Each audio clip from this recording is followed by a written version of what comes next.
دوسرے سیشن میں ہم نے بگ ہسٹری کے لینس کو استعمال کرتے ہوئے پھر یہ بات سمجھنے کی کوشش کی کہ industrial revolution western European countries ہی میں کیوں آیا. یہ اسلامی دنیا میں بھی آ سکتا تھا، چین میں بھی آ سکتا تھا، انڈیا میں بھی آ سکتا تھا، اور یہ تمام کی تمام تہذیبیں وہ ہیں جو کہ 1000 سال پہلے مغربی یورپ سے کہیں زیادہ ترقی یافتہ تھی. تیسرے سیشن میں ہم نے اس موضوع پہ گفتگو کی کہ جو ویسٹرن یورپ ہے اس کی ترکیب جو ہے اجزائے ترکیبی کیا ہیں، اور کن ادوار سے گزر کے وہ جو اجزائے ترکیبی ہیں انہوں نے پھر جدید معاشرت کو اور جدید صنعت کو وجود میں لے کے آئے. ان 3 لیکچرز کو آپ اکٹھا بھی کر سکتے ہیں اور ایک عنوان دے سکتے ہیں رائز آف دا ویسٹ کا. چوتھے لیکچر میں ہم نے یہ گفتگو کی کہ جب ایک دفعہ مغرب ترقی یافتہ ہو گیا، طاقتور ہو گیا، تو باقی معاشروں نے بھی کوشش کی کہ وہ مغرب کے شانہ بشانہ جا کے کھڑے ہوں، اور سب سے پہلے یہ کوشش روس نے کی. اور ہم نے دیکھا کس طریقے سے پیٹر دی گریٹ سے شروع ہو کے 18ویں صدی کے شروع سے وہاں پہ روس میں مختلف کوششیں ہوتی رہیں مغرب کے شانہ بشانہ کھڑے ہونے کی، اور جو بولشوک ریولوشن تھا وہ بھی اس سلسلے ہی کی ایک کڑی تھا. گزشتہ جو ہمارا لیکچر ہوا وہ یا آج کا یا آنے والے جو 3 لیکچرز ہیں ان کو بھی ایک عنوان کے تحت یکجا کیا جا سکتا ہے، the attempts of the rest to catch up with the west. اب یہ دونوں ہی جو فینومینا ہیں، رائز آف دا ویسٹ کا اور attempts of the rest to catch up with the west, ان کو اسٹڈی کرنے کا مقصد یہ ہے کہ ہم politically, economically, socially, philosophically, historically ان فینومینا کو انالائز کریں اور الٹیمیٹلی اپنے ملک کے لیے، اپنے تہذیب کے لیے، اپنے معاشرے کے لیے وہ آگے بڑھنے کی راہ تلاش کریں. لیکن وہ جو آپ کہہ لیجئے کہ ایک پرسکرپٹیو سیکشن ہے کہ آگے کیسے بڑھیں، وہ جو ہے آپ گفتگو ہم سب سے آخر میں کریں گے، جب کہ ہم اس باقی دنیا کے جو سفر ہے اس کو تاریخی طور کے اوپر اچھی طریقے سے دیکھ سکیں گے اور اچھی طریقے سے سمجھ سکیں گے. آج کا جو ہمارا لیکچر ہے یہ جاپان کی کیچ اپ ایفرٹس کے بارے میں ہے، اور کس طریقے سے 40 سال کے 50 سال کے عرصے میں ایک ملک جو کہ ساری دنیا سے کٹا ہوا تھا، آئسولیٹڈ تھا، وہاں پہ ایک ویلڈ وہیکل تک نہیں تھی، بغیر ویل کے جو ہے نا وہ زندگی گزارا کرتے، کس طریقے سے وہ ایک چھوٹا سا ملک جو ہے وہ سپر پاور بن گیا. عام طور پہ پاکستان میں یہی سمجھا جاتا ہے کہ جاپان جو ہے یہ دوسری جنگ عظیم کے بعد طاقتور ہوا، اور دوسری جنگ عظیم میں تباہی کے بعد انہوں نے اپنے آپ کو ریبلڈ کیا. حقیقت یہ ہے کہ جاپان کی جو ترقی کا سفر ہے اس سے تقریباً 100 سال پہلے شروع ہوا. جاپنیز آئیلینڈز میں جو ہیومن پریزنس ہے وہ 30 سے 35 سال پرانی ڈیٹ بیک ہوتی ہے، لیکن وہاں پہ جو زراعت ہے وہ اس طریقے سے انڈیجنسلی ایوالو نہیں ہو سکی، نہ ہی وہاں پہ جو میٹل ایج ہے، برونز ایج یا آئرن ایج، وہ وہاں پہ انڈیجنسلی آ سکی. یہ جو ساری ٹیکنالوجی ہیں یہ تقریباً 3000 سال پہلے ساؤتھ ایسٹ ایشیا، وہ کنٹریز جو کہ اب آپ کہہ لیجیے ویتنام ہے، رائس پروڈیوسنگ ہے، وہ یا کوریا ہے، اس کے تھرو یہ ٹیکنالوجی رائس کلٹیویشن کی اور میٹل کی یہ جاپان میں آتی ہے تقریباً 3000 سال پہلے. اور پھر اس کے بعد وہاں پہ پروڈکشن میں اضافہ ہوتا ہے، وہاں پہ آبادی میں اضافہ ہوتا ہے، اور سیڈنٹری کمپلیکس سوسائٹیز آہستہ آہستہ وجود میں آتی ہیں. یہ ارتقاء کا عمل جاری رہتے ہوئے تقریباً آپ کہہ لیجئے کہ 5ویں صدی عیسوی کے قریب جو مین آئیلینڈ ہے جاپان کا، وہاں کے ساؤتھ میں ایک پروٹو کنگڈمز وجود میں آنا شروع ہو جاتی ہیں. ان میں سے ایک کنگڈم جو کہ سب سے زیادہ طاقتور تھی، یاماتو جس کا نام تھا، ابھی بھی آپ اکثر نام سنے ہوں گے، جاپنیز ہر چیز میں یاماتو کا نام استعمال کرتے ہیں. That was the beginning. اس یاماتو کنگڈم کا جو کہہ لیجیے کہ فرما روا تھا، he wanted to modernise his realm, اور اس نے اس وقت جو دنیا کی سب سے ایڈوانس ترین تہذیب تھی، ملک تھا، اس سے سیکھنے کا فیصلہ کیا. And in the 7th century the Yamato people, the emperor, sent delegation to China, to Tang China. اس وقت ٹیانگ ڈائنیسٹی کی وہاں ایمپرر تھی, اور وہاں سے پھر اس نے ہر طریقے کی جو تہذیب ہے وہ سیکھی اور اپنے ملک کے اندر ان کو رائج کی. اور اس میں سیاسی خیالات بھی تھے, ایمپررشپ کا کانسیپٹ تھا, فیوڈل کس طریقے سے آرگنائز کرتے ہیں, ایڈمنسٹریشن کیا ہے, ٹیکس کیا ہے, رائٹنگ سسٹم کیا ہے, کنفیوشن ایتھکس کیا ہیں, کلچر, آرکیٹیکچر, سٹی پلاننگ, یہ تمام کی تمام جو تہذیب کے عناصر جو کہ چائنا کے اندر بہت ایڈوانس ہو چکے تھے, وہ پھر اس پیریڈ میں جاپان نے چائنا سے سیکھے. اور یہ جو ریفارم ہے جاپان کی 7th سینچری میں, اس کو جاپان کی ہسٹری میں تائکا ریفارمز کہتے ہیں. اس ریفارم کے بعد جاپان میں کلچرل رینیساں آتی ہے, اور تقریباً 12ویں صدی تک وہاں پہ جو ہینان پیریڈ تھا, that is considered the epitome of the high court culture. وہاں پہ اور لٹریری رینیساں بھی آتی ہے, اور جاپان کا جو کلچر ہے اس کا کہہ لیجئے کہ جو فرسٹ روٹ ہے, جو فرسٹ اس کا بیج ہے, وہ اس دور میں بویا گیا. 12ویں صدی میں جو ہینان پیریڈ ہے یہ ختم ہوتا ہے, تو وہاں پہ جو کلاسیکل فیوڈلزم کا پیریڈ وہ شروع ہوتا ہے. 12ویں صدی سے لے کے جو فیوڈلزم ہے تقریباً 700 سال تک پھر فیوڈل جاپان کا جو ہے نا وہ ایرا جاری رہے گا. اور اس فیوڈل پیریڈ میں جو ایمپرر ہے وہ سائیڈ لائن ہو جاتا ہے طاقت کے حوالے سے. He only acts as a figure head, کہ جو سیریمونیز جو ہیں ان کو وہ سپروائز کرتا ہے, یا اس کی کچھ سمبولک ریلیجس ویلیو ہے, لیکن جو اصل طاقت ہے وہ ایمپرر سے چھن کے اب جو فیوڈل لارڈز ہیں ان کے پاس چلی جاتی. یہ فیوڈل لارڈز بھی ہیں, یہ وار لارڈز بھی ہیں, ان کی اپنی پرائیویٹ آرمیز بھی ہیں, اور جو پرائیویٹ آرمیز میں سولجر تھے ان کو سامورائز کہتے ہیں. اکثر سامورائز کا نام سے, samurais were basically the soldier in the service of the feudal lords. یہ ٹیکس جمع کیا کرتے تھے, امن و امان رکھا کرتے تھے, اور ان فیوڈل لارڈز میں سے جو سب سے طاقتور ہوتا تھا وہ شوگن ہو جاتا تھا. اس کو بھی ہم نے بہت سے پاپ کلچر میں اس کا نام ہم سنتے ہیں شوگن کا. شوگن از بیسکلی جنرل یا generalissimo which is the most powerful of the war lord, کہ جس کو پھر واقعی جو وار لارڈ تھے اس کو ہومیج وہ پے کیا کرتے تھے. تو یہ جو پورا سسٹم تھا کہ سامورائی سولجرز ہیں, ان کے اوپر فیوڈل لارڈز ہیں, اس کے اوپر سامورائی ہے, this entire system of government that was called bakufu. This was the military system which was in parallel to the imperial palace, جہاں کے جو emperor تھا he only stayed in his court in Kyoto, and took care of maybe amusement or writing poetry and so on and so forth.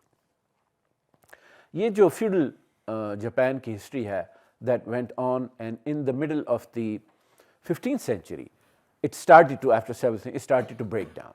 Different feudals they started to fight among each other supremacy کے لیے کہ اب نیا جو shogun ہے وہ کون بنے. اور Japan entered an age which is called the warring states period. یہ جو وارنگ اسٹیٹس پیریڈ ہے یہ پھر 150 سال تک جو ہے نا جاپان میں رہے گا. خانہ جنگی کا دور کہہ لیجئے کہ ہر کلین جو ہے, ہر جو فیوڈل لارڈ تھا وہ دوسرے فیوڈل لارڈ سے جنگ کر رہا تھا. اسی سول وار کے پیریڈ کے دوران 1543 میں پرتگیز سب سے پہلے جاپان میں جو ہے نا اس کے شورز پہ نمودار ہوتے ہیں. اور پرتگیز جو بہت سی چیزیں لے کے آتے ہیں, ان میں بیئر بھی ہے, میکینیکل کلاکس بھی ہے, لیکن دو چیزیں جنہوں نے پھر آنے والی جاپان کی تاریخ کو سب سے زیادہ متاثر کیا وہ فائر آرمز اور کرسچینٹی. کیونکہ جاپان میں اس وقت سول وار ہو رہی تھی, تو جو بھی وار لارڈ ان فائر آرمز کو اچھی طریقے سے استعمال سیکھ لیتا تھا, خود ان کو بنانا سیکھ لیتا تھا, وہ پھر سبقت لے جاتا تھا. تو آپ کہہ سکتے ہیں کہ جنگل کی آگ کی طرح جو فائر آرمز کی ٹیکنالوجی ہے یہ جاپان کے اندر پھیل گئی. اور کرسچینٹی بھی آہستہ آہستہ, پرٹیکولرلی جو کیتھولسزم ہے, جو کرسچینٹی آئی یہ سر فرانسس زیویئر لے کے آئی. He was the founder of the order of Jesuits, جو کہ پوپ نے 15th سینچری میں ایز اگینسٹ دی جو ریفارمیشن تھی اس کے ایک کہہ لیجیے کہ ریئیکشن کے طور پہ یہ آرڈر فارم میں آیا تھا. ان سے فائر آرم کی ٹیکنالوجی سیکھنے کے بعد 1568 میں 3 وار لارڈ سے جنہوں نے جاپان کو پھر یونیفائی کیا. یہ 3 یونیفائرز، ان کا نام اودا نوبوناگا، تویوتومی ہیدیوشی اور لاسٹ تھا توکوگاوا اییاسو. اب جاپان میں آپ اسکول میں بچوں کو کہہ لیجیے بہت سی فولکلورز ہیں ان 3 یونیفائرز کے بارے میں. ایک اس میں سے جو وہاں پہ ہر بچوں کو سکھائی جاتی ہے کہ تینوں وار لارڈز بیٹھے ہوئے تھے اور باہر ایک پرندہ درخت پہ بیٹھا ہوا تھا، لیکن پرندہ چہچہا نہیں رہا تھا. تو جو پہلا وار لارڈ ہے اودا نوبوناگا، تھوڑی دیر انتظار کے بعد کہتا ہے کہ little bird if you don't sing I have to kill you. دوسرا جو وار لارڈ تھا Toyotomi Hideyoshi, he looked at the bird and he said کہ little bird if you don't sing I will make you سنگ. اور جو تیسرا unifier تھا Tokugawa Ieyasu, he looked at the little bird اور کہا کہ little bird if you don't sing I will wait for you to sing. تو he was the most patient of them all. The other 2 died, and finally the most patient of one, Tokugawa Ieyasu, he won the last battle in 1600, or 1603 he crowned himself as the shogun, as the leader of Japan. پھر 1603 سے لے کے 1868 تک پھر یہ اس کے descendant ہی تھے جو کہ شوگن بنتے رہے، اور یہ تقریباً 265 سال کا عرصہ بنتا ہے. یہ جو شوگن تھا، نیا شوگن، ایک تو یہ کہ 150 سال کا جاپان سول وار کے دور سے گزرا تھا. پھر یہ ہے کہ کیتھولسزم آنے کے بعد جو پروٹیسٹنٹ مشنریز ہیں وہ بھی جاپان میں پہنچنا شروع ہو گئے تھے. تو شوگن کو اندازہ ہو گیا تھا کہ کیتھولکس اور پروٹیسٹنٹ جو ہیں یہ یورپ کے اندر لڑ رہے ہیں اور یہ جنگ جو ہے جاپان کے اندر بھی آ سکتی ہے. تو گریجولی ہی started to close Japan down, اور 1612 میں he expelled all the Christian missionaries. جو جاپنیز کنورٹ ہو گئے تھے کرسچینٹی پہ، they were either crucified or they were expelled or they themselves left Japan and settled different coastal areas of Asia. تو 1612 کے بعد سے کرسچینٹی کے کریک ڈاؤن کے بعد سے ناٹ اونلی کہ کرسچنس کے ساتھ کانٹیکٹ جو ہے نا اس شوگن نے ختم کر دیا، بلکہ پوری دنیا کے ساتھ اس نے آئسولیشن کی policy اپنائی. Nobody could enter Japan. Only 2 nationalities were allowed to trade with Japan. One was the Chinese and second were the Dutch. اور ڈچ کو بھی ٹریڈنگ کے لیے ایک چھوٹا سا آئلینڈ پورٹ آف ناگاساکی میں مین میڈ آئلینڈ بنا کے دیا گیا. They were restricted to that, no more than 12 to 20 people at one time, and they were not allowed to go beyond that. Chinese بھی صرف پورٹ آف ناگاساکی ہی سے trade کیا کر سکتے، and no Japanese could make ships اور travel outside Japan. یہاں تک کہ اگر وہ کوئی شپ ریک ہو کے پائرٹس ہوا کرتے جاپنیز، اگر شپ ریک ہو کسی دوسرے ملک میں ٹریپ ہو جاتے، Japan would not allow them back into their own territory. And this isolationist policy of shogun that lasted up until 1854. تقریباً آپ کہہ لیجیے کہ 250 سال تک جاپان نے اپنے آپ کو پوری دنیا سے جو ہے نا وہ کاٹ کے رکھا. کوئی ٹریڈ نہیں تھی، کوئی ایکسچینج نہیں تھی، کوئی مشنز نہیں تھے، ڈپلومیٹک مشن جو جاپان سے باہر جاتے تھے یا جاپنیز ان کو ریسیو کرتے تھے. شروع میں کیونکہ ایک سول وار کے بعد جاپان ایمرج ہو رہا تھا، تو اس پیس کی وجہ سے وہاں پہ مادی ترقی ہوئی، اکنامک پروگریس ہوئی اور کلچرل پروگریس بھی ہوئی، particularly during the first century. اور اب بھی جاپان کی بہت سی ویلیوز، ان کے جو سوچنے کا طریقہ کار ہے، psychological profile of the Japanese, art, culture, اس میں سے بھی بیشتر وہ ہے جو کہ جس کی بنیاد، جس کی جو کہہ لیجیے کہ شروعات پھر ایدو پیریڈ کے دوران ہوئی. سوشی جس طرح ہم ساری سب سمجھتے ہیں، یہ بھی ایک اسٹریٹ فوڈ تھا جو کہ ایدو پیریڈ کے دوران جو ہے نا وہ بکنا شروع ہوا. یہ جو 250 سال کا جاپان کا آئسولیشن کا پیریڈ ہے، جاپنی زبان میں اس کو کہتے ہیں ساکوکو. Basically, literally translate, koku means country and sak means isolation. So this is the period of isolation in which Japan, closed on itself and forbade all contact with the rest of the world. After nearly 250 years, in 1854, American Commodore Matthew C. Perry, he with a letter from the President of the United States of America. He arrives in the Edo port of Japan, Edo Bay of Japan, and demands the shogun that the country be opened for trade with America and coaling rights, اور جو extra territoriality ہے یا کہ جو ہمیں اجازت ہو کہ یہاں سے پانی لے سکیں, کول لے سکیں, and so on and so forth. یہ جو امریکن کی ڈیمانڈس تھیں شوگن سے to open Japan up, Shogun, of course, nobody wanted to do that. They have been closed, for 250 years. But when they looked at the ships of the Americans, Japanese had never seen such huge ships.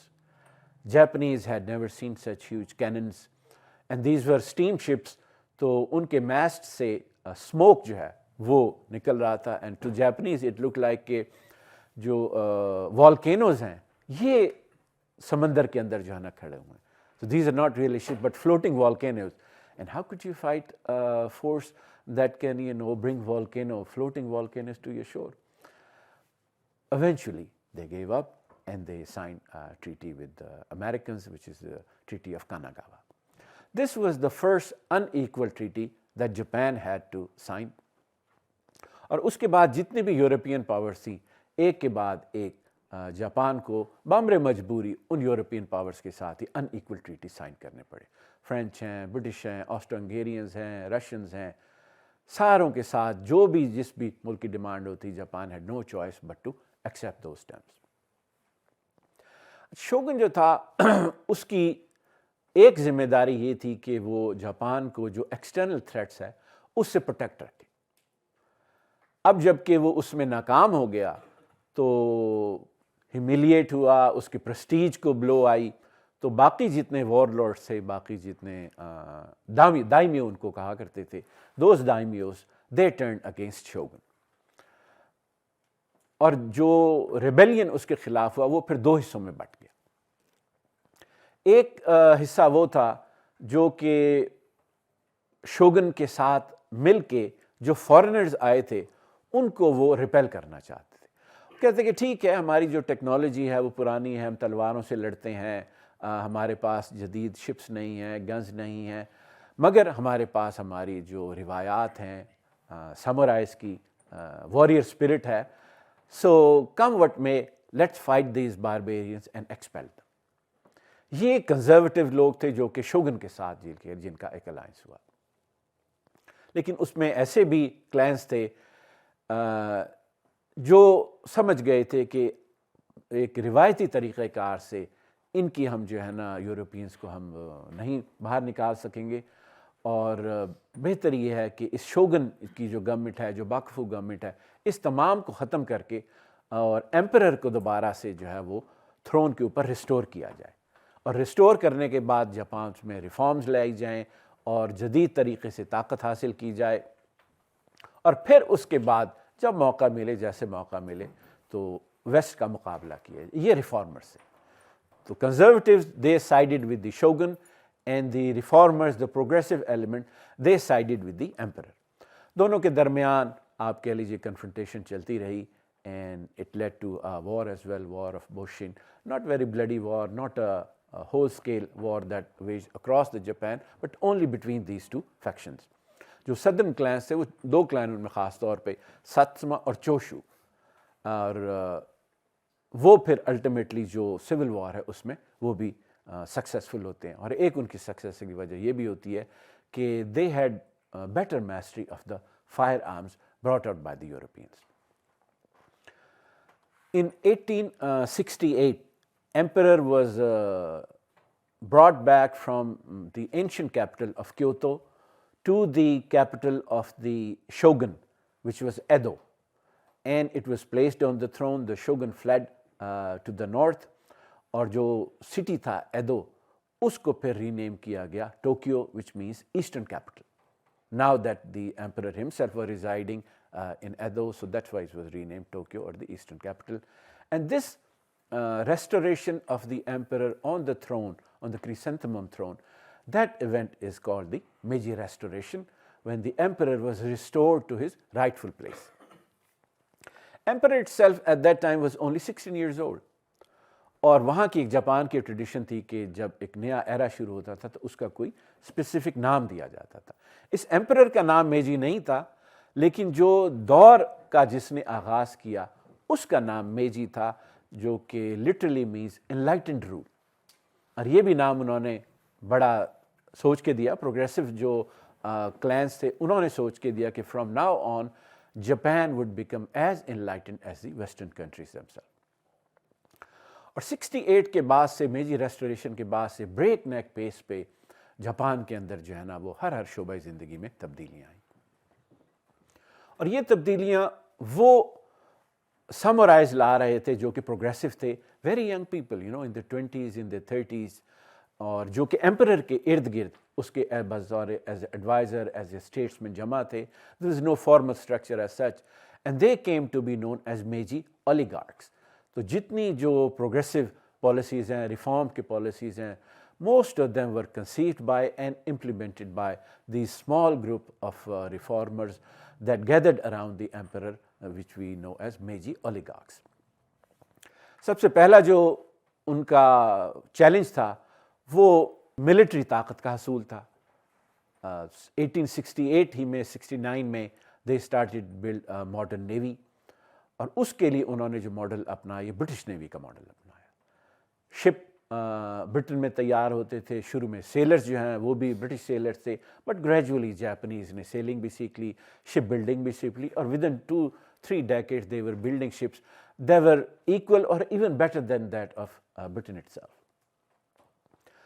Armies جو ہیں وہ تاریخی طور پر private armies ہوا کرتی تھیں. 1871 میں جو پرائیویٹ آرمیز تھیں دائمیوز کی, they were abolished, and in its place a modern professional standing army was put in place. 1873 میں Japan passed the conscription law in which کہ جتنے بھی میل citizens تھے of certain age ان کے لیے 3 سال تک جو ملٹری سروس ہے وہ لازمی قرار پائی, اور 4 سال کی ریزرو ڈیوٹی. اور یہ جو آرمی کریٹ کی, اس کے اندر پھر ڈسٹنکشن کسی کلاس کی نہیں تھی. آپ بے شک سامورائز ہیں, آپ کا جو تعلق ہے وہ پیزنٹ کلاس سے ہے, آپ کا تعلق جو ہے وہ ٹریڈنگ کلاس سے ہے. ماضی میں جو وارفیئر تھا that was only the domain of the samurais, but the modern army, professional army, that was open to all the Japanese. اس جو آرمی ہے لیٹر آن جاپان نے پھر اس آرمی کو پرشین آرمی, جرمنی کا ایک پروونس, پرشین آرمی کی طرز پہ پھر اس کو آرگنائز کیا. پرشیا سے جنرل اسٹاف کے آفیسرز آئے, انہوں نے جاپنیز آرمی کو ٹیکٹکس میں, ڈرل میں, اسٹریٹجی میں, لاجسٹکس میں, ان کے جو یونیفارم ہے, پھر بہت سی چیزیں جو جاپنیز آرمی نے سیکھی, they learned it from the Prussians. That is how Japan started its navy and its army. Social sphere میں بھی بہت تیزی سے تبدیلیاں. جاپان جو 250 سال کے اندر ایک بڑی ہائرارکیکل کلاس ریڈن سوسائٹی تھی, سب سے اوپر ایمپرر, اس کے نیچے شوگن, شوگن کے نیچے دائمیو, دائمیو کے نیچے سامورائز, سامورائز کے نیچے فارمرز, فارمرز کے نیچے آرٹیزنز, اور سب سے نیچے ٹریڈرز. یہ ایک بڑی ہائرارکیکل سوسائٹی جو ہے نا, بڑی ریجڈ تھی, بڑی فارملائز تھی, بڑی مائنیوٹ حد تک جو ہے نا اس میں رولز اینڈ ریگولیشنز بنے ہوئے تھے. All of this was demolished. جو لوئر کلاسز تھی ان کو پریولیجز دیے گئے, اور جو اپر کلاسز تھی ان سے پریولیجز لیے گئے. مثلا اپر کلاس میں جو سامورائز کا ایک پریولیج تھا کہ اگر کوئی کامنر ان کے ساتھ, یا ان کو محسوس ہوتا تھا کہ ٹھیک طریقے سے بات نہیں کی یا بدتمیزی کی, تو سامورائی کا رائٹ تھا کہ اس کو تلوار سے کاٹ پھینکتا تھا. This right was taken back from the samurai. جو لوئر کلاسز تھی ان کو یہ اجازت نہیں تھی کہ وہ گھوڑے پہ سوار ہو سکیں. This was they were allowed back to, they could ride a horse now. Intermarriage کی اجازت نہیں تھی مختلف کلاسز میں, that restriction was removed. جو لوئر کلاسز تھیں ان کا ایک ہی نام ہوا کرتا تھا, ان کا کوئی سر نیم نہیں ہوا کرتا, ان کو انکریج کیا گیا کہ آپ اپنا سر نیم ہی رکھیں. تو مختلف طریقوں سے جو مختلف کلاسز تھیں ان کے پریولیجز ختم کر کے ان کو ایک ہی لیول پہ لانے کی کوشش ہوئی. اور اس میں جو بہت بڑا کردار ادا کیا وہ پھر ان کے تعلیمی نظام نے کیا.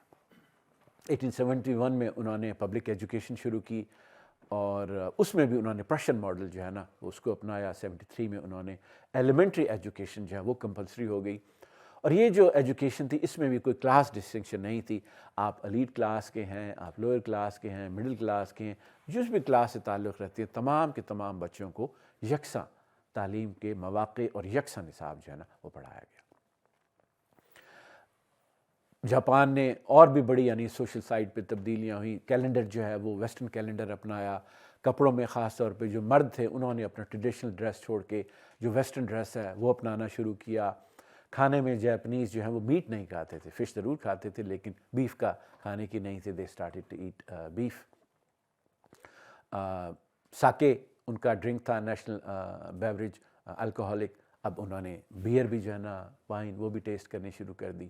تو ہر طریقے سے جو آپ کہہ لیجئے کہ بہت تیزی سے سوسائٹی میں تبدیلیاں آ رہی، اور یہ نہیں ہے کہ وہ تبدیلیاں آ رہی تو سارے لوگ اس کو راضی برضا ہو کے فوراً ایکسیپٹ کر رہے تھے۔ Of course people rebelling against it, جن سے پریولیج لیے جاتے تھے وہ ریبل کرتے تھے۔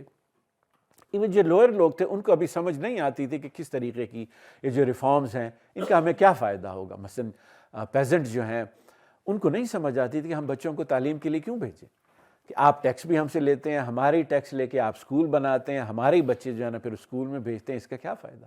تو انہوں نے اسکول جلائے، گورنمنٹ بلڈنگز جلائیں، پھر یہ کہتے تھے کہ آپ انہی بچوں کو پھر تعلیم دیتے ہیں تو آپ فوج میں ان کو بھرتی کر لیتے ہیں، this would they call the blood tax. تو طبقہ اوپر کا ہو یا طبقہ نیچے کا ہو، تبدیلی جب بھی آتی ہے تو اتنی آسانی سے جو نہیں آتی۔ جاپان میں بھی اس کے خلاف ریزسٹنس آئی لیکن کوئی اتنی بلڈس کا شیڈ جو ہے نیشن وائڈ وہ نہیں ہوا، and gradually that came to pass. ایک جو جاپان نے خاص بات جو مغرب سے سیکھنے کی یہ کی کہ 1871 میں they formed delegation of about 100 people اور سو، جس میں کہ ان کے جو ٹاپ پولیٹیشنز تھے، ٹاپ اسٹیٹسمین تھے، ٹاپ بیوروکریٹس تھے، ان کو یہ مینڈیٹ دیا کہ آپ مغرب جائیں، ان کا دورہ کریں اور وہاں سے سیکھ کے آئیں، اور یہ دیکھیں کہ کون سے مغربی ملک میں کون سا نظام سب سے بہترین ہے اور کون سا نظام ہے کہ جو جاپان میں آ کے اس کو سوٹیبل ہوگا، جس کو رائج کیا جا سکتا ہے۔ اس میں اسٹوڈنٹس بھی تھے، میلز بھی تھیں، فیمیلز بھی تھیں، اور یہ کنٹینجنٹ پھر 1871 میں they sailed across the Pacific and arrived in San Francisco. وہاں سے پہ over land they sail went to the east of United States, اور یہ کوئی یعنی فورن اسٹوڈنٹس کا ٹرپ یا نہیں تھا کہ اوکے آپ وہاں سے جائیے رپورٹ لکھے۔ دیز ور ریئلی پریکٹیشنرز جو کہ جاپان کی اس وقت تبدیلیوں کو لیڈ کر رہے تھے، اور جاتے ہوئے یہ انسٹرکشن دے کے جو عبوری حکومت تھی کہ آپ نے کوئی بڑی تبدیلی ہمارے پیچھے نہیں کرنی ہے جب تک ہم مغرب سے سیکھ کے نہیں آتے، just hold on, when we come back then we'll tell you how to proceed forward. And while the foreign trip, they met the President of the United States of America, they paid a visit to the Queen Victoria, Germany میں they met Chancellor Bismarck، اور آنے کے بعد 2 سال تک یہ جو ہے نا یورپ میں بھی رہے، اس کے بعد آتے ہوئے ایشیا کے بہت سے ملکوں کا بھی دورہ کر کے آیا۔ انہوں نے اپنی جو بھی وہاں سے سیکھ کے آئے تھے پھر 5 والیومز میں انہوں نے اپنی رپورٹ جو ہے وہ میجی گورنمنٹ کو سبمٹ کی، اور اس کے نتیجے میں پھر دنیا میں جو بھی بیسٹ سسٹم اویلیبل تھا جاپان نے اس کو اپنایا۔ مثلا جو لیگل سسٹم ہے، پولیس سسٹم ہے، ان کو فرانس کا بہترین لگا، وہ جاپان نے اپنایا۔ جو ہائر ایجوکیشن تھی وہ امریکن اور پرشیا کی ان کو بہتر لگی، وہ جاپان نے اپنائی۔ میڈیکل ایجوکیشن جرمنی کی بہترین تھی، وہ جاپان نے اپنائی۔ ڈاک کا سسٹم اور ریل کا نظام یہ برٹش کا سب سے ایڈوانس تھا، وہ جاپان نے اپنایا۔ اس طریقے سے جہاں بھی ان کو جو بہترین خیال ملا، سوچ ملی، اداروں کا ترکیب ملی، وہ انہوں نے اس کو دیکھا، اس کو پرکھا، اور پھر جو جاپان کے اندر ان کے معروضی حالات تھے اس کو بھی جائزہ لیا، اور پھر انہوں نے اس کو اپنے ملک کے اندر رائج کیا۔ تو یہ جو ایک ان کا طریقہ کار تھا جاپان کا سیکھنے کا، اس کو ہسٹورینز ریشنل شاپنگ بھی کہتے ہیں، کہ انہوں نے ریزن کو استعمال کرتے ہوئے ساری دنیا میں گئے، سیکھا، سسٹمز کو ایویلیویٹ کیا، اور پھر ان کو ریشنل طریقے سے، لاجیکل طریقے سے جاپان کے اندر امپلیمنٹ کیا۔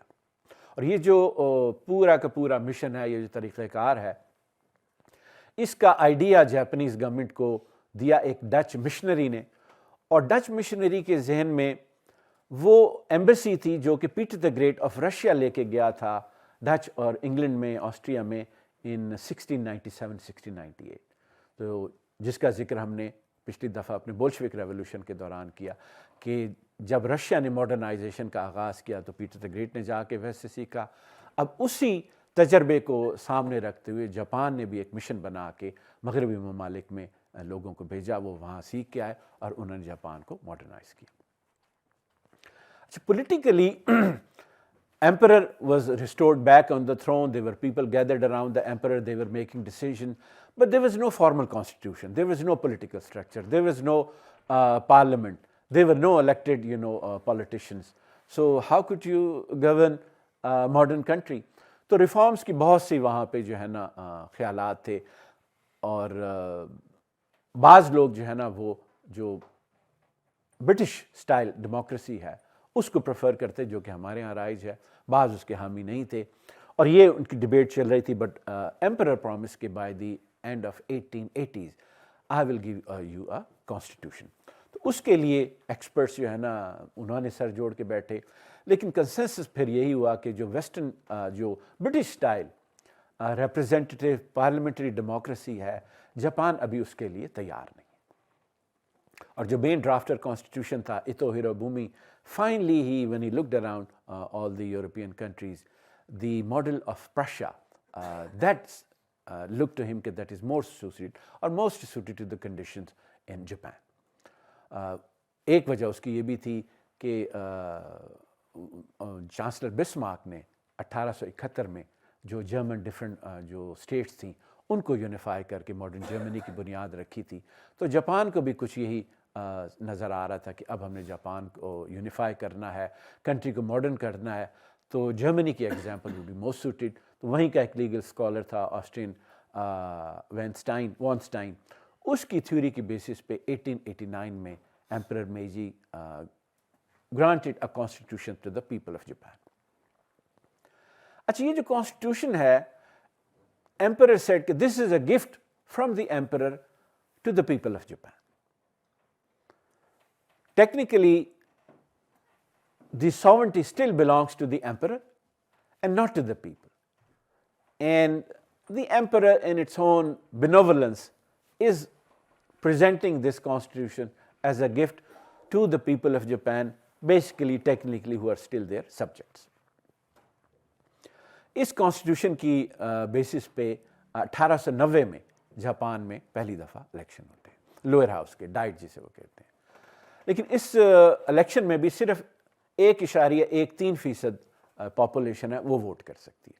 Only male of certain age, جو کہ ایک سرٹن ٹیکس دیا کرتے تھے residency, only they are allowed to vote. And this constitution of the imperial Japan then lasted up until 1947 میں. All throughout the rise of the empire of Japan, that was the constitution. ایک اور جو بہت area جس کے اندر بہت تیزی سے جاپنیز تبدیلی لے کے, وہ آف کورس ان کی معیشت تھی.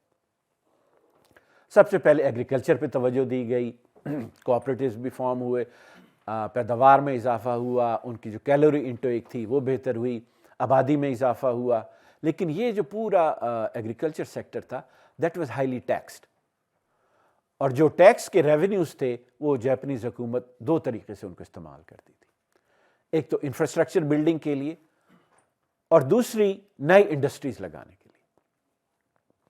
اور فارن ایکسچینج کی بھی ضرورت ہوتی ہے, تو فارن ایکسچینج کے لیے جاپنیز دو چیزیں ایکسپورٹ کیا کرتے تھے, ایک تو چائے, اور سب سے بڑھ کے سلک کی اسٹاکنگز. عورتیں یہ فیکٹریوں میں سلک کی اسٹاکنگز بناتی تھیں, and they were very popular among the elite in the United States. تو اس طریقے سے انہوں نے فارن ایکسچینج جو ہے نا وہ ارن کیا. اور جو اسٹیٹ اونڈ انٹرپرائزز تھے, پھر بہت جلد ہی میجی گورنمنٹ نے they sold it to the private sector. اور پھر پرائیویٹ سیکٹر اور حکومت کے درمیان آپ کہہ لیجیے ایک بانڈ بن گیا, لنکیج بن گئی کہ گولز تو گورنمنٹ کے تھے لیکن اس کو پورا پرائیویٹ سیکٹر کرتا تھا. اور وہاں سے جو ایک اسپیشل جاپنیز انسٹیٹیوشن ہے جو کہ ان کی انڈسٹریلائزیشن میں جس نے بڑا پیوٹل رول ادا کیا, زائباتسو. بیسیکلی انگریزی میں اگر آپ اس کو ٹرانسلیٹ کیجئے تو کنگلومریٹس, یہ پھر وجود میں آئے. اور چند نام ایسے ہیں کہ اب زبان زد عام ہے 150 سال بعد بھی, متسوبیشی, سومیتومو, متسوئی, اور چوتھی جو بڑی تھی اس زمانے میں یاسودا تھی, وہ تھوڑی سی اب پیچھے رہ گئی ہے. اور یہ جو ان کی ایڈوانسمنٹ تھی انڈسٹری میں, اکانومی میں اس کا ایک لینڈ مارک یہ تھا کہ ان 1897 Japan adopted the gold standard. Now the currency of Japan was tradable in the exchanges in New York and London. یہ ساری تبدیلیاں تھیں سوسائٹی میں، پولیٹکس میں، اکانومی میں، ایگریکلچر میں. اس کا پہلا ٹیسٹ آیا 1894 اور 95 میں during the first Sino Japanese war. جب یہ وار شروع ہوئی ہے تو جتنے بھی آبزرورس تھے، military observers, they could see a very quick victory for the Chinese Qing dynasty. More numerous forces تھیں Qing dynasty کی، اور آف کورس 2000 سال سے جو چین تھا وہ اس علاقے کی سپر پاور تھا، ہیجمون تھا. How could a small island nation like Japan جو کہ انسگنیفیکنٹ تھا 250 سال سے جو کہ بند تھا، how could they beat Qing dynasty? Nobody could imagine that, but that's exactly what happened. And very small island nation that had been ignored for 250 years, that beat the empire of China, the Qing dynasty, and everybody was amazed. Japanese also got a boost to their morale. اور اس کے 10 سال بعد 1904-1905 میں now the Japanese defeated Russia in the Russo-Japanese war. پہلے they had a land victory, and then to support their land forces, Russian armada sailed halfway across the world. As soon as they reached the battlefield in the Straits of Tsushima, they were annihilated by a Japanese navy. Such a crushing defeat that almost the entire navy of the Russian Empire was annihilated. That really shocked the world. That was the first time کہ ایک Asian country نے modern دنیا میں modern جنگ کے طریقہ کار استعمال کرتے ہوئے ایک ویسٹرن پاور کو شکست دی تھی. Japanese were of course Tokyo میں آپ کہہ سکتے ہیں کہ سیلیبریشن فار ڈیز جو وار ہیروز تھے they were received by the emperor. In 1910 اب جاپان کی جو ایمبیشنز تھیں امپائر کی وہ بھی بلڈ ہو رہی. دیکھیے everybody in that once you have superpower what do you do? In that age all had an empire. The Britain had an empire, the French had an empire, the Dutch had an empire, Italians had an empire. Now that Japan is a superpower, Japan should have its own empire as well. In 1910 they annexed Korea, and then Korea would remain a colony of Japan from 1910 up until 1945. By 1910 Japan was established a military and economic and political power. اور جب یہ انہوں نے طاقت حاصل کر دی تو 1911 میں finally Japan asked all the European powers to renegotiate the unequal treaties, and all of those unequal treaties were renegotiated. جو humiliation جاپان نے سفر کی تھی 1854 کے بعد, that was avenged, and once all this job was done, the Emperor Meiji died in 1912. And this, in his lifetime, in a short period of only 44 years of reign of Emperor Meiji, Japan turned itself from a small, isolated, feudal, agrarian backwater into an industrial and military superpower. اور اس کا جو impact تھا وہ باقی جتنی بھی تیسری دنیا کے ملک پہ اتنا ہیوج تھا کہ جہاں جہاں فریڈم فائٹرز تھے ان کے دل میں بھی پھر یہ آپ کہہ لیجئے کہ امید پیدا ہوئی کہ اگر جاپان جو ہے وہ طاقتور ہو سکتا ہے, یورپین پاور کو ہرا سکتا ہے, تو ہم بھی آزاد ہو سکتے ہیں. انڈونیشیا میں, برما میں, ایجپٹ میں, آٹومن امپائر میں, ایون انڈو پاک میں, یہاں پہ جو نیشنلسٹ لیڈرز تھے ہر ایک کا آپ کہہ لیجئے کہ اس وقت کا رول ماڈل, ایک صدی پہلے کا رول ماڈل تھا وہ جاپان تھا. ایون جواہر لال نہرو نے لیٹر اپنی تصنیف میں لکھا کہ when we heard of the victory of Japan over Russia, تو ہمارے دل میں جو ایک احساس کمتری ہمیشہ رہا کرتا تھا, اب اس میں کمی آنی شروع ہوئی کہ اگر جاپان بیٹ کر سکتا ہے رشیا کو تو شاید ہندوستان بھی ایک دن جو ہے نا وہ آزاد ہو سکتا ہے, ہندوستان بھی آگے بڑھ سکتا ہے. That was the impact of the rise of Japan and their victory over Russia. جو دوسرا ایمپرر تھا, ایمپرر تائشو میجی کے بعد جو آیا, اس کا رین ہے فرام 1912 to 1926. اور جو میجر تبدیلی جو جاپان نے اس دوران ایکسپیرینس کی وہ تھی ویسٹرنائزیشن کی. اس دوران جاپان نے کوشش کی کہ وہ کلچرلی بھی ویسٹ کے برابر آ کے کھڑے. ابھی تک وہ سوشل انہوں نے ٹرانسفارمیشن کی تھی, پولیٹیکل ٹرانسفارمیشن کی تھی, اکنامک ٹرانسفارمیشن کی تھی, ملٹری ٹرانسفارمیشن کی تھی, اور امیر ہو گئے تھے. خاص طور پہ پہلی جنگ عظیم کے دوران Japan went from being net debtor nation to a net creditor nation. They made good money during the World War I by supplying to the Allied powers. Now Japanese wanted to catch up with the West culturally.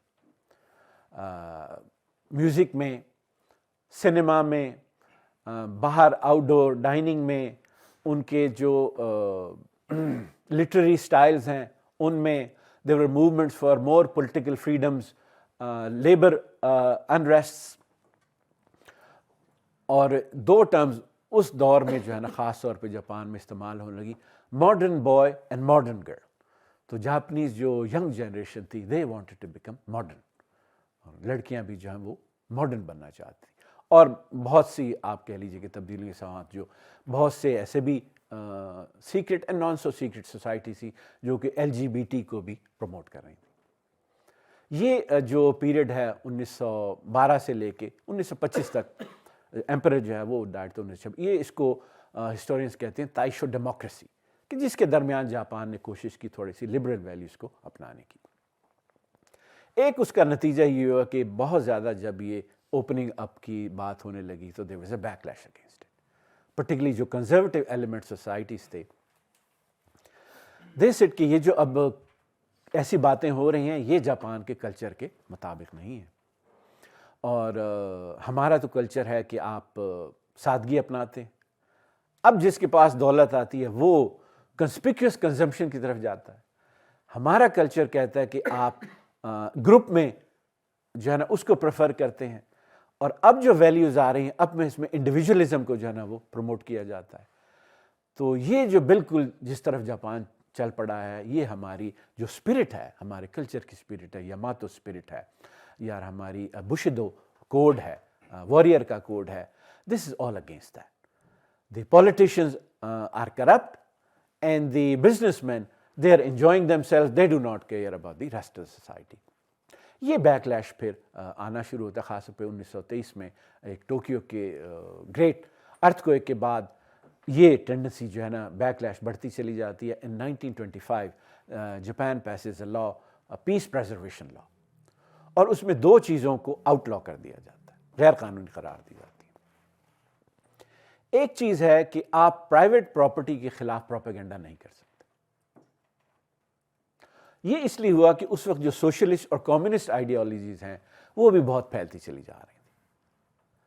ایک اس کو بین کر دیا, اور دوسرا آپ جو emperor system ہے Japan کا اس کے خلاف بھی آپ کسی قسم کا جو ہے نا پروپیگنڈا نہیں کر سکتے.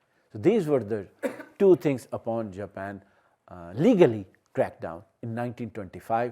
اور اس کے بعد سے پھر جاپان جو ہے وہ آہستہ آہستہ رائٹ ونگ کی طرف موو کرتا چلا گیا. وہاں پہ ملیٹنسی, زینوفوبک ٹینڈنسیز, رائٹ ونگ کے جو ایلیمنٹس ہیں ملٹری میں بھی اور سویلین گورنمنٹ میں, پھر وہ طاقتور ہوتے چلے گئے.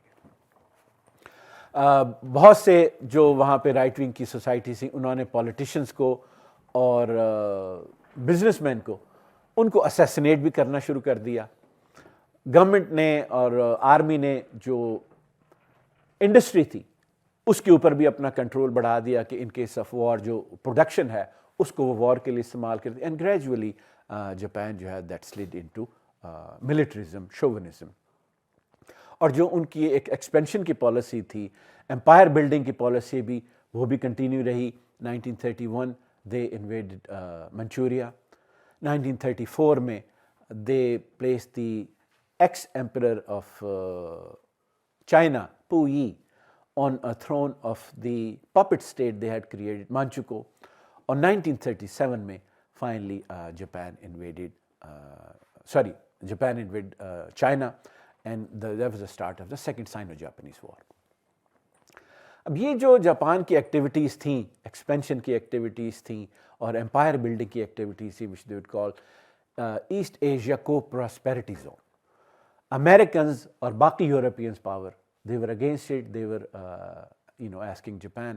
اور جاپان کی دیکھیے اس طرح ہم نے کہا کہ they wanted to become culturally equal to the West. Japanese کو یہ ان کے سائیکی کے اندر آ گیا کہ ہم نے سب طریقے سے ترقی کر لی ہے، but the European powers they do not accept اس دے آر ریشلی ایکول. وہ جو سفید فام لوگ ہیں وہ اپنے آپ کو سپیریئر سمجھتے ہیں، اور اس کے خلاف جاپان یہاں تک گیا کہ جو پیس ٹریٹی تھی، Paris peace treaty after world war one, Japanese try to insert racial equality clause that all races are equal, but that clause were turned down by the Americans.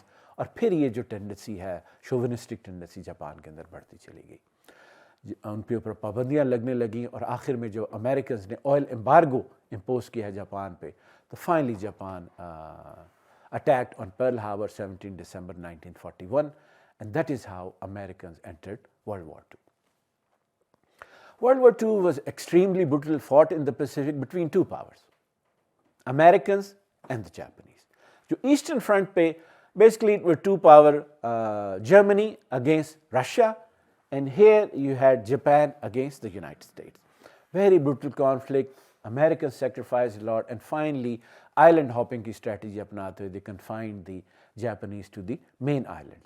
But still Japanese would not give up. They had their warrior code, Bushido code, samurai کی traditions تھیں, and they would fight to the death. And Americans had no choice, or so they said, and they finally dropped 2 atomic bombs in Hiroshima and Nagasaki in August of 1947. And at that time, when the military still wanted to fight, and they had plans کہ کس طریقے سے جو ہم civilians کو، بچوں کو، even if they enter Tokyo کس طریقے کریں گے، but emperor understood کہ it's over. He recorded a secret message, and it was secretly played, not quite known to the military hierarchy, and his famous words, now must do the undoable, think the unthinkable, and suffer the unsufferable. Then almost کہہ لیجیے words تو اس طریقے سے استعمال نہیں ہوئے، لیکن ایک capitulation of Japan, that is how it came in the result of 2 atomic bombs in Japan. اس کے بعد 1945 سے لے کے 1952 تک یہ 7 سال کا وہ عرصہ ہے جاپان کی تاریخ میں جب پہلی دفعہ جاپان کو کسی فورن پاور نے آکوپائی کیا. Otherwise even they had invaded occupation by the Mongol in the last quarter of the 13th century. 2 دفعہ منگولز نے کوشش کی کوریا سے جاپان کو انویڈ کرنے کی، دونوں دفعہ ٹائفون آ گئے اور ان کا آرماڈا تھا منگولز کا تباہ ہو گیا، اور وہ جو ٹائفون تھا اس کو جاپنیز میریکل سمجھتے تھے کہ دس از دا ونڈ آف دا گاڈس جس نے منگولز کو تباہ کیا. کامیکازے جو ہم نے لفظ اکثر سنتے ہیں، kami means god and kaze means wind, the wind, God wind. So Japan was never colonized. This is the first time in Japanese history from 1945 to 1952, for 7 years period, that Japan was occupied by the Americans. اور یہ جو occupation effort تھی that was led by American General Douglas MacArthur. اس نے اپنے آپ کو 3 missions دیے: decolonisation of Japan, demilitarisation of Japan and democratisation of Japan. جتنی کالونیز تھی وہاں سے فوج واپس آئی، جو فوج اور آرمی کا نیکسس تھا اس کو توڑا گیا، آرمی ڈی موبلائز ہوئی. پر مین جو اس کی وہ ایفرٹس تھی وہ یہ تھی کہ Japan should not wage a war aggression from now onwards. In 1946 the Emperor of Japan was forced or asked to issue a rescript, imperial rescript, in which the emperor denied his own divinity and denied the alleged superiority of the race of Japan over the other races of Asia. In 1947 Americans who had themselves had written a constitution, اور اس کے اندر article 9 بھی تھا جس article 9 of Japan the new constitution states کہ Japan renounces its sovereign right to wage war. یہ article بھی ساتھ تھا، but the constitution was adopted in 1947, and that constitution, despite the fact that everybody knows it was written by the American, it has the non-war clause of Article 9 that is very popular in Japan, and still no politician is strong enough to touch it.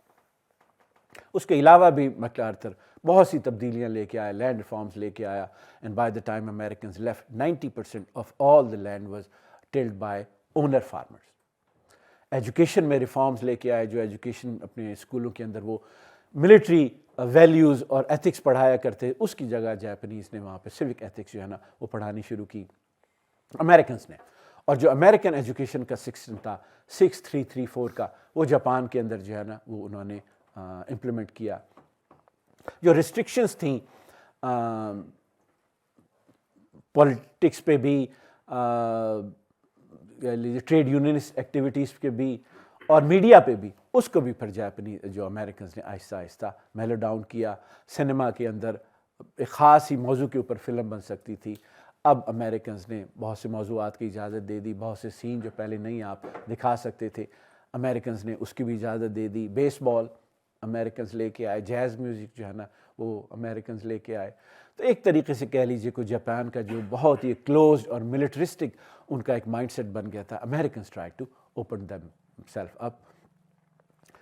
1950 میں that is a start of the Korean war, اور اس کے بعد جو American کی policy تھی towards Japan اس کے اندر تھوڑی سی تبدیلی آئی, اور جو لیفٹ ونگ کے سوشلسٹ کمیونسٹ اور جو لیبر انریسٹ کریٹ کیا تھا امریکنز نے جان کے تھوڑا سا to shake the society up, now there was a reverse course and now Americans wanted to develop Japan as a role model of the capitalist world.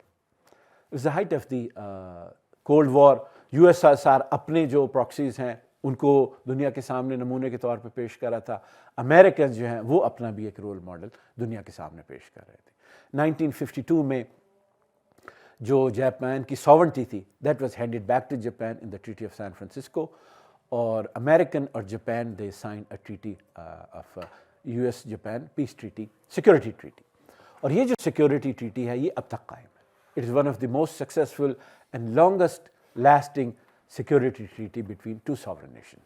تو جتنی بھی جاپان کی دفاع کی ذمہ داری ہے اب وہ امریکہ پہ ہے, انکلوڈنگ جو نیوکلیئر امبریلا بھی ہے جاپان کو اگینسٹ این اگریشن وہ بھی امریکہ پرووائڈ کرتا ہے. اس کے بعد سے جو جاپنیز پولیٹیشنز ہیں انہوں نے جب ونس دی آپ کہہ لیجیے کہ دفاع was out of the way, تو ان کا ایک ڈاکٹرن تھا کہ now we should now concentrate upon the economic rebuilding of Japan.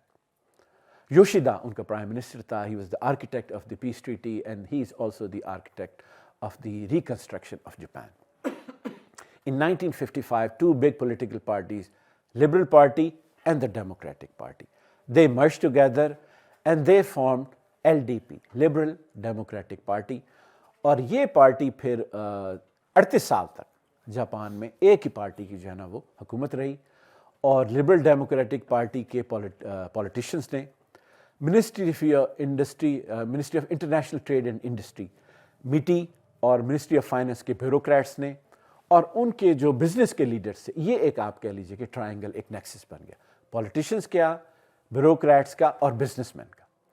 اور انہوں نے پہ ایک باقاعدہ طریقے سے جاپان کو جو ہے وہ دوبارہ سے ریبلڈ کیا اور اس کی اکانومی کو جو ہے نا وہ ہر طریقے سے سپورٹ کیا, حکومت نے بھی پرائیویٹ سیکٹر نے بھی. ان 1955 سے 1972 تک یہ عرصہ ہے جس میں تقریباً جاپان جو ہے 9 سے 10% اس کا گروتھ ریٹ رہا. 1964 میں دے ہیڈ دی اولمپکس, اور دے آلسو جو بلٹ ٹرین ہے اس کا بھی آغاز ہوا, اور یہ سمبولک چیز ہے کہ now Japan has come of age, it is a prosperous member of the community of nation. اور وہاں جو انسان کی زندگی اس کے اندر بھی بہتری آ رہی تھی, ان کی جو ڈسپوزیبل انکم تھی فیملیز کی وہ بڑھ رہی تھی, health insurance, social security, universal pension, تو اور ہر گھر کے اندر ٹی وی, فریج, کلر ٹیلی ویژن بھی جو وہاں ہے, تو عام جو فورن ٹریول, تو عام بھی جو یہ نہیں کہ جو سارا جو ترقی ہو رہی تھی اس کے ثمرات عام آدمی تک نہیں پہنچ رہے تھے, مڈل کلاس جو ہے نا وہ اس دوران میں بلڈ ہوئی. اور جاپان کی جو بڑی بڑی آپ کہہ لیجیے کہ ورلڈ لیڈر انڈسٹریز ہیں جن میں اسٹیل ہے, شپ بلڈنگ ہے, مشینری ہے, آٹو موبائل ہے, الیکٹرانکس ہے, یہ ساری پھر اس دور کے اندر جو ہے نا آپ کو بلڈ ہوتی نظر آتی ہے. In 1968, Japan became the second largest economy in the world, second only to the United States of America itself. And if you remember the date, when did Japan open itself, یا Meiji Restoration کس دور میں, 1868. Exactly 100 years after the Meiji Restoration, Japan became the second largest economy in the world. اور 100 سال کی struggle کے بعد finally you could say that Japan has finally caught up with the West. اس کے بعد سے جب آپ نے کیچ اپ کر لیا تو تھوڑا سا آپ کو اپنی معیشت کو، معاشرت کو، سیاست کو تھوڑا سا اوپن اپ کرنا پڑتا ہے. اس کے اندر انسینٹیوز دینے پڑتے ہیں، پروفٹ کے، انٹرپرینورشپ کے ایلیمنٹس آنا پڑتا ہے. سینٹرل پلاننگ سے سارا کام نہیں چل جاتا. ہم نے پچھلے لیکچر کے دوران بھی دیکھا تھا کہ when USSR caught up then there was a time for this reform. لیکن USSR جو ہے یہ ٹرانزیشن نہیں کر سکا اور کچھ اس ٹرانزیشن میں جاپان بھی جو ہے وہ فیل ہو گیا. ان 1970s ان کی پھر گروتھ ریٹ جو ہے نا وہ نہیں رہی. 74 میں first time they had a negative growth rate. اور اس کے بعد اکنامک مس مینجمنٹ کا کہہ لیجیے ایک سلسلہ شروع ہو گیا. Currency was under valued. Exports, because of their exports to the United States, they were accumulating foreign reserves. Americans intervened, asked Japan to reevaluate their currency upwards. جب Japanese currency appreciate ہوئی ہے تو economically inside they had asset bubbles, land کا bubble, stock exchange کا bubble.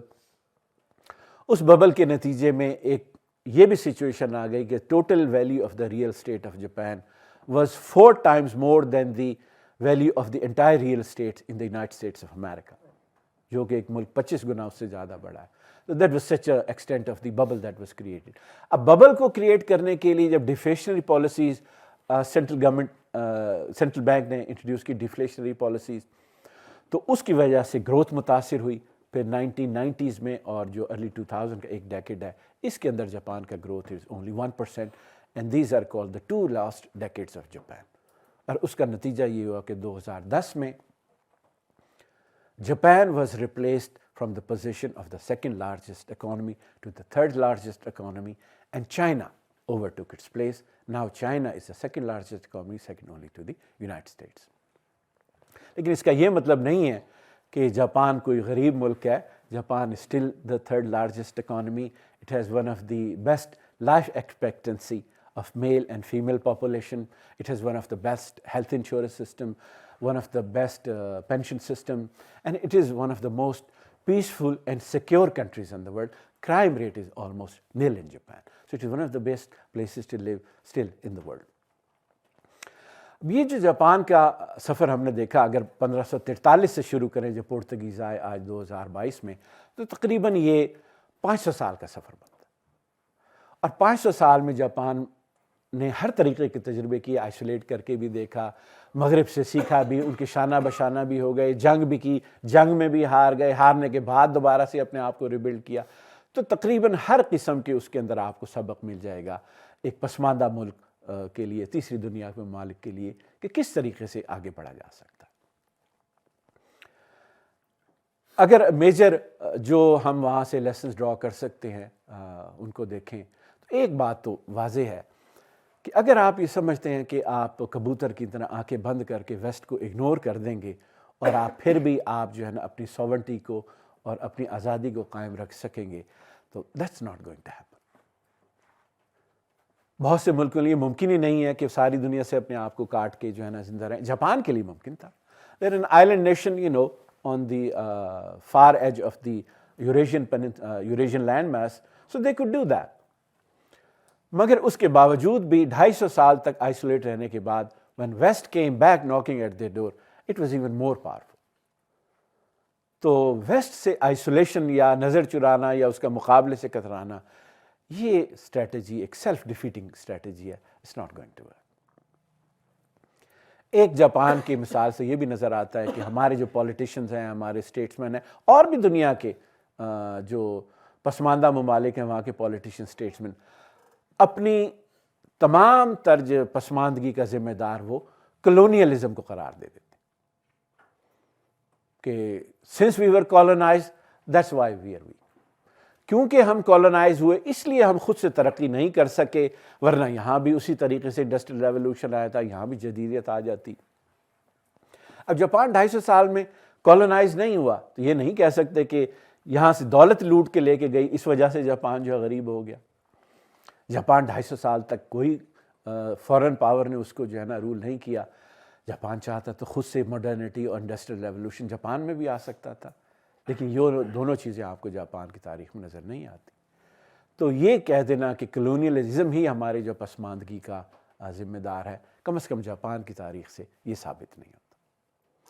Japan کی تاریخ سے یہ بھی ثابت نہیں ہوتا کہ آپ تمام کی تمام جو ملبہ ہے وہ ریلیجن پہ ڈال دیں. جاپان میں کیتھولزم بھی آیا، وہاں پہ پروٹیسٹنٹزم بھی آیا، لیکن 1612 کے بعد وہاں کے جو شوگن ہے اس نے اس مذہب کو جڑ سے اکھاڑ کے جاپان کی سرزمین سے پھینک دیا. اور اس کے بعد سے جو بھی وہاں پہ طرز حکومت تھا، سیاست تھی، معیشت تھی، سماج تھا، جو بھی فیصلے کر رہے تھے ٹریڈیشنز کے مطابق کر رہے تھے، لیکن اس طریقے سے نہ وہاں پہ کوئی کلرجی تھی، نہ مذہب کا اتنا عمل دخل تھا عام زندگی میں. ایک طریقے سے سیکولر وہاں پہ حکومت تھی. مگر اس کے باوجود بھی جاپان اسی طریقے سے مغرب سے پیچھے رہ گیا جس طریقے سے وہ ممالک جہاں پہ مذہب کا زیادہ عمل دخل ہے. تو یہ بھی نہیں کہا جا سکتا کہ سارا کا سارا جو ہے ذمہ داری وہ صرف مذہب پہ ڈال دی جائے. جاپان کی تاریخ اس کی بھی نفی کرتی ہے. جاپان کی تاریخ اس کی بھی نفی کرتی ہے کہ دنیا میں پروگرس صرف ہیو اور ہیو ناٹس کی جنگ سے ہو سکتی ہے. Class struggle, that is the only way to progress. Japan during 250 years was one of the most class conscious society, almost caste system تھی. لیکن اب اگر آپ جاپان میں جائیے کس سے پوچھیں کہ آپ کا تعلق کون سی کلاس سے, almost all of them will say, well, we belong to the middle class. اور یہ from most hierarchical society or classless society, یہ جو وہاں پہ ریولوشن آیا ہے, یہ کوئی مارکسسٹ کی آئیڈیالوجی کو اپنا کے کوئی ہیو ناٹس کلاسز کا بلڈی ریولوشن کے نتیجے میں تبدیلی نہیں ہوئی. یہ بھی ایک کہہ لیجئے کہ آئیڈیا ہے کہ ہاں کلاس اسٹرگل ہوگی, ہیو ناٹس جو ہے نا وہ طاقت لیں گے, بلڈی ریولوشن ہوگا فرام بلو, اس کے بغیر تبدیلی نہیں آ سکتی. جاپان کی تاریخ اس کی بھی نفی کرتی ہے. جاپان کی تاریخ اس بات کی نفی کرتی ہے کہ جمہوریت ہی ہر چیز کا حل. جو مین تبدیلیاں جاپان کے اندر آئی میجی ریسٹوریشن کے بعد, اس وقت جاپان کے پاس کوئی کانسٹیٹیوشن نہیں تھا. کانسٹیٹیوشن آیا ہے 1889 میں, اور فرسٹ الیکشن ہوئے ہیں 1890 میں, اور اس میں بھی 1.13% لوگ ووٹ دے سکے. تو یہ جو ساری تبدیلیاں جاپان کے اندر آئی ہیں, یہ کوئی عوام کی ڈیمانڈ کے نتیجے میں نہیں آئیں, بلکہ جو ایک ٹائنی مائنورٹی تھی, جو میجی اولیگارکس تھے, جو کہ میجی ایمپرر کے گرد جمع تھے, جو کہ دنیا سے سیکھ رہے تھے, اپنے معاشرے کو دیکھ رہے تھے, ٹاپ ڈاؤن طریقے سے وہ جس طریقے سے جاپان کے اندر تبدیلیاں لے کے آئے ہیں, بیسیکلی جاپان کے اندر جو ٹرانسفارمیشن آئی ہے وہ اس کے نتیجے میں آئی ہے, نہ کہ جمہوریت کے نتیجے میں. اور ہم جو جاپان میں وہی سیکوینس دیکھتے ہیں ریفارمز کا یا ٹرانسفارمیشن کا, جو کہ ہم نے اپنے تھرڈ لیکچر میں دیکھا تھا, ماڈرنائزیشن, انڈسٹریلائزیشن اینڈ ڈیموکریٹائزیشن. یہی تین جو آپ کہہ لیے دور آپ کو جاپان کی ٹرانسفارمیشن میں بھی نظر آتے ہیں. فرق صرف یہ ہے کہ یورپ میں یہ ٹرانسفارمیشن صدیوں میں ہوئی, اور جاپان نے یہ ٹرانسفارمیشن دہائیوں کے اندر کر کے دکھا. ایک کوئی اگر ہم سبق سیکھنا چاہیں جو کہ ہم کہیں, دیکھیے بہت سے سبق ایسے جاپان کی تاریخ سے آپ کہہ سکتے ہیں کہ جاپان کی تاریخ سے جڑے ہوئے ہیں یا اس وقت کے حالات سے جڑے ہوئے ہیں, مگر ایک لیسن جاپان کی تاریخ سے اس پورے 500 سال کے سفر سے ہم سیکھ سکتے ہیں, جو کہ آپ کہہ سکتے ہیں کہ ٹائم لیس بھی ہے اور یونیورسل بھی ہے. اور وہ لیسن یہ ہے کہ آج کے دور میں جو پسماندہ ممالک ہیں وہ اپنے تمام مسائل کا حل صرف اپنے ماضی کی طرف دیکھ کے اس میں سے تلاش نہیں کر سکتے. Japanese were very proud of their traditions. They would call themselves a divine country. The emperor was a reflection of the divine, and they would say we are the land of gods and we had the traditions of samurai. اور جو Europeans آتے تھے they would call them barbarians. نام means southern, ban mean barbarian, نام بان southern barbarians. How can we deal with this barbarian? ان کی آپ رنگ دیکھیے, ان کے بال دیکھیے, ان کی ناک دیکھیے, ان کی خوراک دیکھیے, ان کی بات چیت کا انداز دیکھیے. They are barbarians. We are the civilized people. But somehow during their interaction with the Western powers, Japanese realized کہ اب اگر ہم نے آگے بڑھنا ہے تو تمام کے تمام جو حل ہے وہ ہم اپنے ہی ماضی کو کھود کے اسی کو جو تلاش کر کے نہیں نکال سکتے. we'll have to go outside the world, learn from the West, and then decide what is the best for us, then implement it in our own society. ایک ان کا اس زمانے کا اسٹیٹسمن تھا ساکما شوزان، اس کا ایک بڑا مشہور محاورہ ہے سیو نو دوتوکو این تویو نو گجتسو، جس کی ٹرانسلیشن ہے کہ eastern values and western know how. یہ ایک فلسفہ تھا جس کی بنیاد پہ جاپان نے اپنے آپ کو میجی دور کے اندر ٹرانسفارم کیا. اور اب ہم جاپان کا اتنا ذکر نہیں کرتے، اب جو ہر وقت جو ہے نا ترقی کا جب بھی ذکر ہوتا ہے تو اب ہم we talk about China, the rise of China. اور اس کے بارے میں ہمارا جو اگلا لیکچر ہوگا انشاءاللہ that will be the rise of the China in the modern rise of modern China. لیکن چائنا ہو یا آنے والی صدیوں میں اور کوئی تہذیب ہو جو کہ ویسٹ کو کیچ اپ کر لے، ان کے شانہ بشانہ کھڑی ہو جائے، لیکن یہ کریڈٹ ہمیشہ جاپان ہی کو جائے گا کہ فرسٹ نان ویسٹرن نیشن کہ جس نے اپنی ویلیوز کو بھی انٹیکٹ رکھا، اپنے اقدار کو بھی، اپنے کلچر کو بھی، اس کی ایسنس کو جاپنیز نے نہیں چھوڑا، مگر ان کو بھی قائم رکھتے ہوئے انہوں نے مغرب سے سیکھا، طاقت حاصل کی، دولت حاصل کی، اپنی زندگی کو بہتر بنایا، اور اپنی روایات اور مغرب کے نالج کا ایک حسین امتزاج بنا کے وہ انہوں نے اپنے لوگوں کو بہترین زندگی فراہم کی. That will be the lesson and the gift of Japan to the rest of the world for all times to come. Thank you very much. میں ختم کرتا ہوں. There was any thought or any thinking کہ ہمیں بھی military power کو instead کرنا چاہیے، کیونکہ وہ ایٹ پار تو آ گئے تھے ایک طرح سے، تو وہ ایک نیگوشیشن ٹیبل پہ تو بیٹھ سکتے تھے. Did they think that؟ اور ایک چیز جو دوسری بات ہے وہ یہ ہے کہ ان کے ہاں ایک سوئسائڈ کے لیے کیا لیں ویلیوز بڑی عجیب سی ہیں جو کہ باقی دنیا سے بھی ڈفرینٹ ہے. وہ آسپیکٹ مجھے نہیں معلوم کہ آپ نے کہاں تک اس کو اس پہ کوئی تھوڑی سی لائک کریں، کیونکہ ویلیوز بڑی ڈفرینٹ ہے. جی جی جی بالکل ٹھیک. دیکھیے یہ جو آرٹیکل ہے ان کا article 9 that is part of the constitution, it is not time bound. So they if they have to build, اب جو جاپان کے اندر فورسز ہیں، آرمی، نیوی، ایئر فورس ہے، but they are called self defence forces, اور ایک اپنے budget سے سرٹن پرسنٹیج سے زیادہ وہ اس پہ لگا نہیں سکتے، سرٹن نمبر سے زیادہ نہیں رکھ سکتے. اور اگر وہ ڈپلوائے بھی کرتے ہیں اپنی فورسز کو آؤٹ سائڈ جاپان تو صرف پیس کیپنگ کے لیے ان کو ڈپلوائے کرتے ہیں، ہیومینیٹیرین پرپز کے لیے، اگریشن میں نہیں. لیکن یہ جو ان کا کلاز ہے یہ ٹائم باؤنڈ نہیں ہے. اور جب وہاں پہ when they became the second largest economy as well, why was this clause of the constitution not changed? Because it enjoys the support of the people of Japan. تو سم politicians ہیں جو right ونگرز ہیں وہ وہاں پہ اکثر مساوقات جو ہے نا اس کے خلاف کچھ گفتگو کرتے رہتے ہیں. بعض اوقات جاپان میں جائیں آپ کو بہت جو ایکسٹریم رائٹ ونگر ہیں اس کے کانسٹیٹیوشن کے خلاف ملٹرسٹک باتیں کرتے بھی ہیں، but for the most part جو جاپنیز پیپل ہیں they are behind this article 9. that is why it cannot be rescinded. جو آپ نے ان کے ٹریڈیشن کی بات کی کہ they commit suicide، جو کوڈ ہے ان کا جو بشیدو کوڈ جسے کہتے ہیں، code of the warrior, that is based upon honor. اور جنگ میں اور ان کے لیے آنر کی ایکچولی جو سب سے بڑی چیز ہے کہ you must do your duty to the best of your ability. Even if you are defeated, if you have done your job well, but then there is no shame.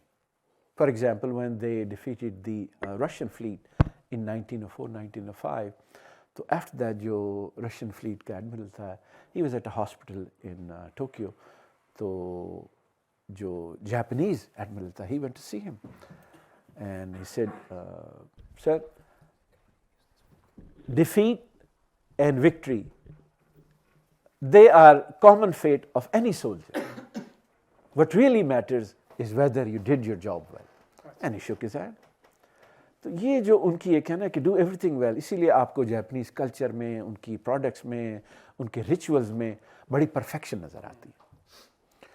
اور یہ جو اپنے آپ کو کہہ لیجئے کہ ریچول سوئسائڈ کا سیپوکو جسے کہتے ہیں، when they lose their honor, then they commit suicide. Or sometime even if they have to like demands اپنے emperor کے سامنے رکھنی ہوتی ہیں to show their sincerity, they would commit suicide.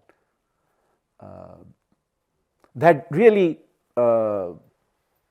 sets them apart in certain sense. And how did start یہ جو ان کی آپ کے لیے جو samurai traditions ہیں پھر اور وہاں سے شروع ہوا جو وارنگ اسٹیٹ پیریڈ کے دوران سمرائز کی جو ویلر کے بہت سے قصے جو ہیں وہ زبان زد عام ہوئے لوگوں نے اپنائے. پھر میں نے 3 یونیفائڈس کا ذکر کیا. تو یہ جو ان کی ٹریڈیشن ہے, although جو 250 سال کا جو پیریڈ ہے آئسولیشن کا, اس میں سمرائز اس طریقے, کیونکہ جنگ کوئی نہیں ہو رہی تھی, سمرائز کا کوئی رول نہیں تھا, پیسفل دور تھا, تو ان کی اسکل اس طریقے سے نہیں رہی تھی. لیکن اسٹل جو کہ نچلے طبقات تھے, جو ٹریڈرز تھے, وہ امیر ہو گئے تھے, still they would look up to the warriors. ان کا کوڈ سمپلسٹی کا, آسٹیریٹی کا, سیلف ریسٹرینٹ کا, پلیجر میں نہ پڑھنے کا, اپنی پریکٹس کرنے کا, مارشل آرٹس کو پریکٹس کرنے کا, this really and still that is very much part of the Japanese ethics. Thank you. اچھا, یہ جو ابھی سیناریو بن رہا ہے, کنٹینمنٹ آف چائنیز جو پالیسی بن رہی ہے, اور جس طرح ایک نارتھ کوریا کا ایشو ہے, جس طرح بھی چائنا کی ایکسپینشن ہے اکنامی, اور جاپان جو رشین کا بھی تھوڑا سا افیکٹ ہے. اب امریکن کا کیا یہ کہیں وہاں پہ تو ری تھنکنگ نہیں ہو رہی کہ we should militarize the Japanese کے وہ ملٹرائز ہو جائے تاکہ وہ ہمارے تھوڑی ہیلپ کریں indirectly? Is there any thinking کہ وہ بھی چونکہ سیناریو چینج ہو گیا اب تھوڑا سا, کیونکہ جاپان کی ساری پالیسی پرو امریکن ہے لیکن اینٹی چائنیز بھی ہیں, اینٹی, تو وہ بھی فیکٹرز ہیں. تو do they play the any role in this regard? دیکھیے, جو ہسٹری ہے وہ اس کو لانگ ڈیورے میں دیکھیں تو 1 سینچری 2 سینچری کوئی رول پلے کرتی ہے. لیکن پھر اگر آپ اس کو ملینیمز کے تناظر میں دیکھیں, ملینیمز کے تناظر میں دیکھیں تو یہ جو ایسٹ ایشیا کا ریجن ہے, اس کے اندر China has been the hegemon for the last at least 2000 years. اور جیسے ہم نے جاپان میں بھی دیکھا, they learned from China during the Tang dynasty in China. Korea ہے, جاپان ہے, ایون ویتنام ہے, ویتنام تو خیر کولونائز بھی رہا. They always have looked up to China as their military, economic, political and cultural centre. ہوا یہ ہے کہ میجی ریسٹوریشن کے وقت Japan was the first to learn from the west. اس سے پہلے China had lost 2 wars against the Europeans during the first and the second opium wars. تو اس کا بھی کچھ جاپنیز پہ اثر تھا کہ if you don't learn from the west تو ہم وہی ہمارا نتیجہ ہوگا جو کہ چین کا ہوا تھا. تو Japan was the first learn from the west and modernize. وہ آگے چلا گیا چائنا سے.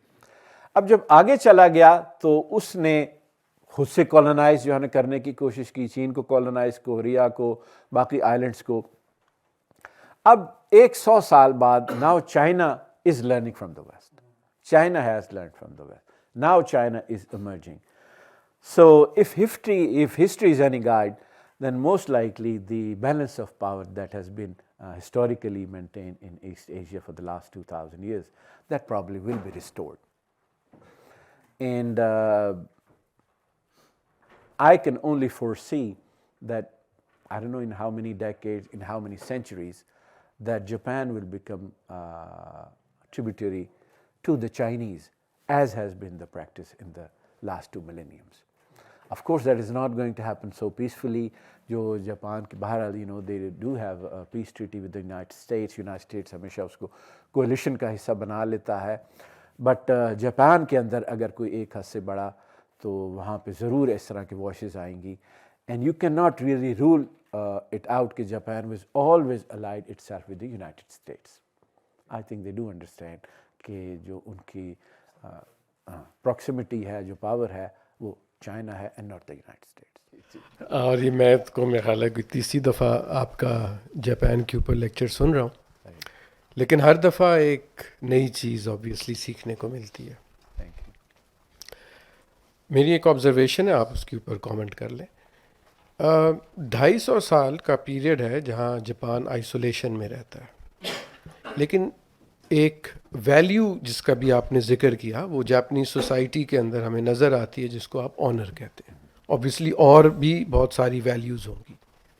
تو اس کا مطلب یہ ہے کہ جو کسی قوم کے ڈی این اے کے اندر جو ویلیو ہوتی ہے وہ تو کسی سائنٹیفک پروگریس سے نہیں آتی، اور اس ویلیو کے ہونے کی وجہ سے وہ سفر جو مغربی سویلائزیشن نے غالباً، ایک آپ نے کہا کہ بہت 100 سال لگ گئے ان کو، جاپان وہ اس کو ایسے ہی لگتا ہے جیسے سوئچ آن سوئچ آف ہوا ہے، کہ 50 سال کے اندر اندر، اور اس سے بھی بلکہ کم مدت میں، وہ ایک ان کے بحری بیڑے بھی ہیں، وہ پرل ہاربر پہ حملہ بھی کر لیتا ہے، اور ان کے کامیکاتسیز بھی ہیں، اور مٹسوبیشی جہاز بھی بنا رہا ہے، ایک ایسا ملک جو کہ بلاکس کے ساتھ ٹریڈ کر رہے ہیں. تو یہ ایسے لگا جیسے سوئچ آن اور سوئچ آف. تو ان کے ڈی این اے میں کچھ تو ایسی چیز ہوگی جو کہ اتنی جلدی انہوں نے یہ سفر طے کر لیا. اور بے شمار ملک ایسے ہیں جنہوں نے بہت کوشش کی. ایجپٹ ایک ایگزامپل ہے. مسلمان ملکوں میں کچھ ملک ابھی بھی کوشش کر رہے ہیں کہ وہ مغرب کے ساتھ کھڑے ہو جائیں، کئی دہائیوں سے نہیں بلکہ شاید پاکستان اور ہندوستان 2 ملک ایسے ہیں جہاں پہ برطانیہ نے باقاعدہ 150 سال حکومت کی، لیکن ہم وہاں سے ان سے کچھ نہیں سیکھ سکے. تو اس کے اوپر if you would want to comment, this is because this is fascinating and it is intriguing also. دیکھیے جو جاپنیز کا یہ کیریکٹر ہے یہ دنیا کو فیسنیٹ کرتا ہے. اس سے پہلے بھی ان کا ایک واریر کی اسپرٹ تھی. دے جو سامورائز تھے، دے ایکچولی جو نارتھ میں، جب ساؤتھ کے اندر بیسکلی ان کی کنگڈم سی، تو نارتھ کے اندر جو واریئرس تھے دے ور ہارس ماؤنٹڈ. تو ساؤتھ نے جب نارتھ کو کانکر کرنا شروع کیا ہے، دین دے اسٹارٹڈ لرن، اچھا یار گھوڑے پہ کیسے جو ہے نا چڑھتے ہیں، گھوڑے پہ چڑھ کے کیسے وار کرتے ہیں. وہاں سے پھر سامورائز کی ٹریڈیشن آئے. But they mastered it so well.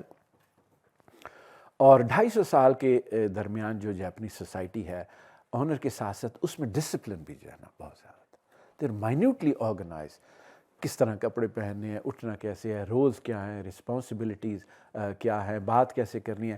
Japanese اگر آپ زبان بھی دیکھیے تو اس کے اندر بڑی گریڈیشنز ہیں کہ آپ سے جو تھوڑا سا اوپر ہے اس سے کس طریقے سے بات کرنی ہے، اس سے جو اوپر سوسائٹی میں اس سے کس طریقے سے بات کرنی ہے، اس سے آگے یا آپ نے جھکنا ہے تو کتنے ڈگری پہ جھکنا ہے، اور ایمپرر کے سامنے تو آپ نے کھڑی.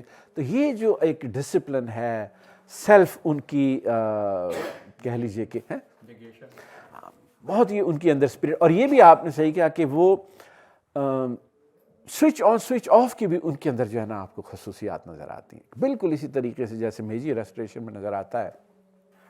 سیکنڈ ورلڈ وار کے بعد جب امریکنز نے آکوپائی کیا جاپان کو، تو they were afraid as well کہ اگر ہم جاپان میں اب جائیں گے تو would there not be guerrilla activities, would they not rise up against us. Occupation ایسی آسان تو بات نہیں ہے. Douglas MacArthur he took a plane and he flew to Japan. اس کے بہت سے ایڈوائزرز کہہ رہے تھے کہ آپ جو ہے نا اپنے سیکورٹی کنٹینجنٹ رکھیے، you should have your hand held arm close to you, there could be an attack on your life as well. بلکہ کہہ لیجئے کہ چرچل تو یہاں تک کہتا تھا کہ یہ جو ایکٹ ہے ڈگلس میکارتھر کا to go unarmed and land in Japan, that was one of the bravest acts of Second World War. Of course Japanese, Americans were terrified that Japan would retaliate. So, but that never happened. Once the emperor said that we have lost the war, then the entire nation, would obey the emperor. اور وہی جو American جو soldiers تھے when they would drive on the streets of Japan, تو دونوں طرف جو Japanese ہیں they would line themselves and then bow their head in silence. And Japanese were just, Americans were just amazed to the extent کہ ایک sociologist, she wrote a book, The Sword and the Chrysanthemum. اور یہی اس کو sword کہاں اور دوسری طرف chrysanthemum flower. یہ دونوں ہی جو آپ کو خصوصیات ہیں یہ جاپنیز میں نظر آتی ہیں اور یہ ان کے ڈی این اے میں. ان کا جو سامورائز ہیں وہ fierce warriors, one of the best that you could sword fighters that you could find. لیکن ان کا جو پاس ٹائم ہے وہ کیا ہے؟ T ceremony. بڑے پولائٹلی ہمبلی اس کو دیکھیں گے. اور cherry blossom watching, they would sit down on the cherry blossom and just watch the very delicate flowers. وہ جس طریقے سے پیٹلز نیچے آتے ہیں اس کو دیکھیں گے. تو دونوں جو کانٹراسٹ ہیں یہ جاپنیز سامورائز کے, ان کے ڈی این اے کے اندر ہیں. They look at life as very transience, impermanence, whether it's samurai or whether it's sakura. It has a very short, transient nature to it. And they combine themselves, among themselves.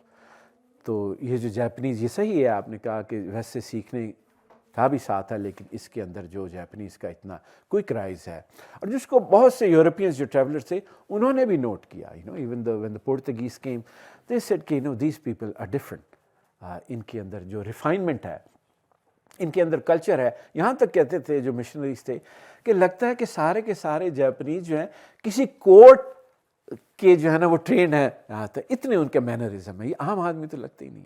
تو یہ ان کا character, yes did play a very big part in the quick transformation of Japan during the Meiji era. پھر 2000s میں جو ایک stagnation ہے, تو اس کو کس طرح سے سمجھیں, یہ کیوں, کیا ایسی چیزیں تھیں ود ان دیئر رائز کہ وہ اس پوائنٹ پہ آ کے پھر ایک اسٹیگنیشن میں وہ رزلٹ کی, یا ابھی بھی کوئی کنفیوژن ہے؟ کیونکہ ایک مسٹری تو ہیں. میرا جو تھوڑا سا انکاؤنٹر ہوا ہے ود دا جاپنیز, تو وہ جیسے باہر جاپان سے باہر جانا مجھے جو ملے ہیں وہ بہت پسند کرتے ہیں. وہ کہتے ہیں جی ہم خوش رہتے ہیں آؤٹ سائڈ جاپان, اور ہم جاپان میں اتنا خوش نہیں رہتے. اور فرینڈلی جو جاپنیز لوگ ہیں وہ ایک طرح سے اتنے فرینڈلی اور وارم نہیں ہیں ٹو ایچ ادر, اور اس لیے ہم وہ وارمتھ اور فرینڈلینس ڈھونڈنے کے لیے ہم باہر نکلتے ہیں. تو کیا یہ مسٹری ہے ان کے اندر کہ جس سے اب اسٹیگنیشن, اور ابھی بھی دیکھیں تو جو ایشیا میں جو ایک طرح سے وہ یو ایس کے ساتھ ایلائی ہو گئے ہیں. اب دیکھیں سیکنڈ ورلڈ وار کو اتنا ٹائم ہو گیا, تو بہت ٹائم ریفلیکشن کا اور ری اسٹرکچر اور ری ایویلیویٹ کرنے کا تو بہت ٹائم مل چکا ہے. تو ابھی بھی وہی چیز کیوں چلی آ رہی ہے, اور آگے کیا ان کا ود رسپیکٹ ٹو چائنا؟ آپ نے کہا کہ ایونچولی یہ ہو جائے گا, لیکن ابھی فی الحال تو وہی لگ رہا ہے کہ جیسے چیز اسٹک ہے. وہ کہ ہم ویسٹ کو بھی بہت جلدی رائٹ آف کر دیتے ہیں کہ جیسے آج کل آپ سن رہے ہوں گے بس جی چین جو ہے یہ نمبر 1 ہو گیا اور امریکہ جو ہے یہ ڈس انٹیگریشن پہ آ گیا. میں 1980s میں مجھے یاد ہے کہ یہی قسم کی بحث ہوا کرتی جاپان کے بارے میں, جاپان از نمبر 1, اور بس امریکہ جو ہے نا وہ پیچھے رہ گیا ہے. اور اس کے بعد سے جتنی ٹیکنالوجیز ہیں جو کہ ہم آپ یوز کرتے ہیں, انٹرنیٹ ہے, اسمارٹ فون ہے, الیکٹرک وہیکل ہے, اور آٹو ڈرائیونگ وہیکل ہے, ساری کی سیکٹاری ٹیکنالوجیز کہاں سے آئیں؟ امریکہ سے آئیں. تو کیچ اپ کرنا جو ہے نا دیٹ از ڈفرنٹ تھنگ, اور مستقل جو ہے نا وہ انوویٹ کرتے رہنا, لیڈ کرتے رہنا, that is some thing different. So you really cannot write off the West so quickly. They invented the system, they can think, and they can only also destroy what they have created themselves. اب اگر جو نئی industry وہاں پہ کار industry آ جائے گی تو جو پرانی 3 ڈیٹرائٹ کی انڈسٹری تھی وہ رسٹ بیلٹ بن جائے گی. They have no qualms about that. Of course ٹھیک ہے یار, ٹیسلا ٹیک اوور کر لے گی, AT&T ہے نہیں ہے ٹھیک ہے یار, now they make smart phones. یہ جو ایک آپ کہہ لیجیے ڈائنامزم ہے, ارج ہے, ریپیشیسنس ہے, that is very hard to find in other societies. Japanese میں بھی اس طریقے سے وہ نہیں ہے. They are very hard working, intelligent, smart people, اور لیکن جو انوویشن ہے, جو فلیکسیبلٹی ہے, جو انٹرپرینورشپ ہے, وہ آ بھی سکتی ہے. کچھ اس کو فاسٹر کیا بھی نہیں, اگر کوشش کرتے تھے فاسٹر ہو بھی سکتی تھی, اور یہ جو لاسٹ ڈیکیڈز ہیں اتنے جو ہے نا وہ لاسٹ نہ ہوتے. لیکن جاپان کو چلیے پالیسی اگر بہتر بھی ہوتی تب بھی ایک بات ضروری ہے، آئی تھنک ہم سب کو اب لکھ لینی چاہیے کہ مغرب کو آپ اتنی آسانی کے ساتھ نہ کہیے کہ بس جو ہے نا کبھی وہ پیچھے چھوڑے پھوڑ کے، ایسے نہیں ہونے لگا. جو جاپنیز جو ہے اس میں ٹریڈیشن جو یہ کہ جس میں آرٹیکل 9 کی بات کی، یس گفتگو ضرور ہو رہی ہے، اور جو جاپنیز ہیں ٹریڈیشنل وہ سمجھتے ہیں کہ ہم نے جتنا کلچر لیا ہے وہ لیا ہے ہم نے چین سے، فرسٹ چین سے، مغرب سے بھی انہوں نے لے کے اس کو انٹیگریٹ کیا ہے. لیکن جو آپ نے بات کی کہ اتنے وہ انڈیویجولسٹک کیوں نہیں، اگر آپ جاپان جائیں it's island nation of course, اور اس آئلینڈ میں بھی جو 80% ہے وہ پہاڑ ہے، پھر 20% رقبہ رہ جاتا ہے کہ جہاں آپ نے شہر بھی بسانے ہیں، جہاں کہ آپ نے فیکٹریاں بھی لگانی ہیں، اسکول بھی بنانے ہیں، ساری آبادی نہیں رکھنی. اگر وہ اتنے انڈیویجولسٹک ہو جائیں جتنے کہ ویسٹرن ہیں تو they will be continuous civil war. Once you go there, then you realize why they have the social system that they have. So many people concentrated in Tokyo, Osaka, بڑے شہروں میں، وہاں پہ کنجیشن ہے، وہاں پہ جو ٹرامس ہیں، جو انڈر گراؤنڈ سب وے ہیں، وہاں لوگوں کو دھکے دے کے جو ہے نا دروازہ بند کیا جاتا ہے. And despite all this, there is never an fight تو بڑی دور کی بات ہے، there is never even an argument. اگر وہ اتنے پیس لوننگ اور کولیکٹیوسٹ نہ ہوں تو you would have a right in Tokyo every single day. تو ان کی مجبوری بھی ہے جس کی وجہ سے انہوں نے ایکسیکیوٹ. وہاں جو خواتین جو ٹریڈیشنل جو ایک سوسائٹی ہے، تو ایک یہ ایک چیز اگر آپ ماڈرن سوسائٹیز میں دیکھیں تو وہ جاپان ایک الگ سا نظر آتا ہے کہ وہاں ابھی بھی جو مین ہیں وہ زیادہ تر they'll be working لیٹ آئیں گے، اور خواتین اکثر گھر میں رہتی ہیں اور کافی ٹریڈیشنل ہیں جینڈر رولز. جی تو اس کی کیا حالانکہ اتنا کچھ ہوا ہے اور ویسٹ کے ساتھ بھی اتنا کچھ اور دوسرے کلچر سے انہوں نے اتنی چیزیں لی ہیں، تو یہ جو وومن رائٹ پہ وہاں موومنٹ کیوں نہیں چل رہی؟ Me too. ہاں جی، کیوں یہ ابھی تک چل رہا ہے یہ ٹریڈیشنل سسٹم؟ دیکھیے جب ویسٹ سے سیکھا تو انہوں نے بعض چیزیں اپنی سوسائٹی کی ایسے ڈیسائیڈ کی کہ we will not give up, and one of them was family. اور اس کے مطابق پھر انہوں نے اپنا جو باقی اکنامک سسٹم ہے، ایجوکیشن کا سسٹم ہے، ٹیکسیشن کا سسٹم ہے، اس کو مولڈ کیا. مثلا مین جو ہیں وہ جب امپلائی ہو جاتے ہیں تو ان کی آلموسٹ لائف ٹائم امپلائمنٹ ہوتی ہے، اور بے شک وہ بہت اچھے نہ بھی ہوں اپنے کام میں تو ایج کے ساتھ ان کی جو ہے نا سیلری وہ بڑھتی چلی جاتی ہے، کیونکہ انہوں نے ظاہر کیا جیسے بے شک آپ اچھے ہیں یا نہیں کام میں، آپ کی اولاد ہے، اس کی ضروریات بڑھ رہی ہیں، اور لائف ٹائم امپلائمنٹ سسٹم ہے. تو مرد کو انہوں نے بریڈ ونر بنایا.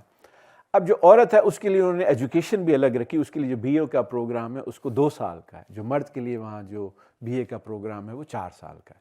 تو عورتیں 2 سال کی پڑھ کے بعد وہ پھر جاب میں آ جاتی ہیں. جاب میں شادی سے پہلے وہ ضرور آتی ہیں. جب شادی ہو جاتی ہے then they leave job market, then they concentrate on their family and their children and their husband. اب جب آخری بچہ ان کا جب کہہ لیجئے کہ اسکول گوئنگ ایج کا ہو جاتا ہے، اتنی کیئر کی ضرورت نہیں ہوتی، پھر وہ دوبارہ سے جاب مارکیٹ میں واپس آتی ہیں، بٹ کوائٹ آفن پھر پارٹ ٹائم واپس آتی ہیں. تو یہ جو ان کا بیلنس ہے عورت کے لیے خاص طور پہ کہ فیملی پہ اس کی توجہ ہے، کام پہ بھی ہے لیکن پارٹ ٹائم ہے. بعض اوقات جاپان میں اس کو کہتے ہیں اونا تینگوکو. یہ ان کے لیے عورتوں کا کہہ لیجئے کہ ہیون ہے کہ وہ کام بھی کر رہی ہے، گھر میں بھی جو ہے نا وہ میاں کو بچوں کو بھی توجہ دے رہی ہے، اینڈ ناٹ نیسسریلی کہ وہ جو ہے نا مغرب کی عورت کو اس طریقے سے کاپی کرنا چاہتی ہے. ایون اینڈ بعض اوقات اگر آپ وہاں جا کے ان کا معاشرہ دیکھیے، they have the best of the both world as well. For example جب وہ جاب میں آتی ہیں they have very good salary, ذمہ داری اس طریقے سے گھر چلانے کی ان پہ نہیں ہے. So what do they do particularly in their heydays during 1980s, they all went to Europe and they shopping پہ پیرس میں، لنڈن میں بہترین جو بیگ تھے اور جو تھے they were جس طرح آج کل چائنیز ہیں تو جاپنیز ویمن they were شان سے لیجیے آپ چلے جائیے آپ کو جاپنیز ویمن. تو یہ کہنا کہ انہوں نے مغرب کی جو عورتوں کی روایت اپنا کے نقصان اٹھایا, that's probably not all together true as well. ٹھیک ہے جی, تھینک یو تھینک یو جی, بہت شکریہ.